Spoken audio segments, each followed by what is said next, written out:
Good morning, John. I'm in Seattle and I'm very tired, and traveling with a 2-year-old is very easy. And also, vegetarian sandwiches in Montana are not the saddest thing ever. Alright, I'm going to, if this is okay, and it doesn't matter if it's not because no one's here to tell me otherwise, continue the discussion that we've been having for the last 2 videos. Last week, even before you put your video out, I tweeted a tweet that you of course did not see because you are not on Twitter, and thus you probably don't even know that the President of the United States invited a football team to the White House to eat McDonald's. The tweet read thusly: for the people who watched my most recent video, can you tell me one healthy thing that fuels you and one unhealthy thing that fuels you? I'll start.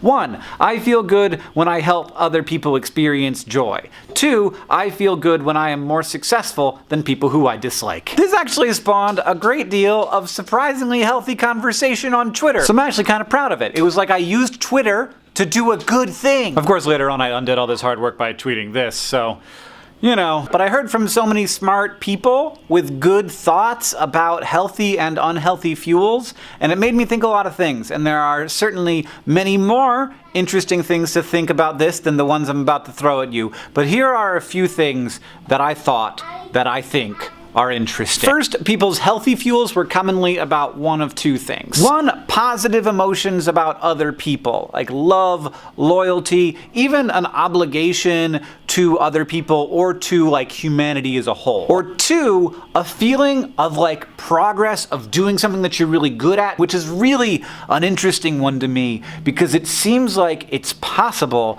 for this one to exist without even internal or external validation. It's just there and it just feels good.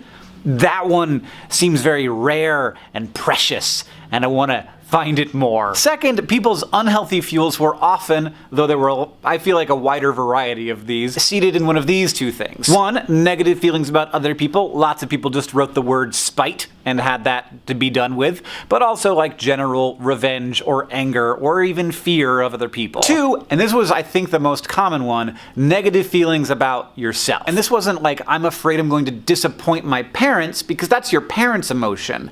This was, I'm afraid I'm going to be disappointing. And that is surprisingly a different thing, like being afraid that you're going to disappoint someone else versus like being a disappointment in total. Very different, though they sound exactly the same. And the third thing I thought, John, especially as I read a lot of comments from people who I really admire and respect, and who have done what I consider to be really wonderful things, is that I think that you can burn unhealthy fuels and have a good outcome.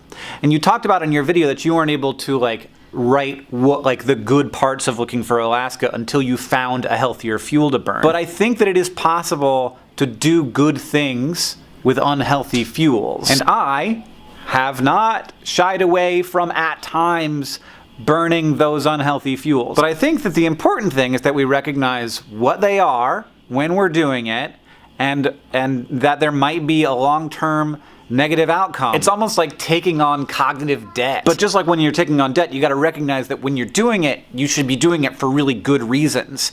And also, that there might eventually, or even right now, be alternatives. Some kind of alternative fuel that might be a little less efficient, might burn a little less bright, but might be a whole lot more sustainable. You gotta get some solar panels up on your psyche, everybody. John, those are the things that I wanted to say. I gotta go do PodCon stuff now. I'll see you on Tuesday.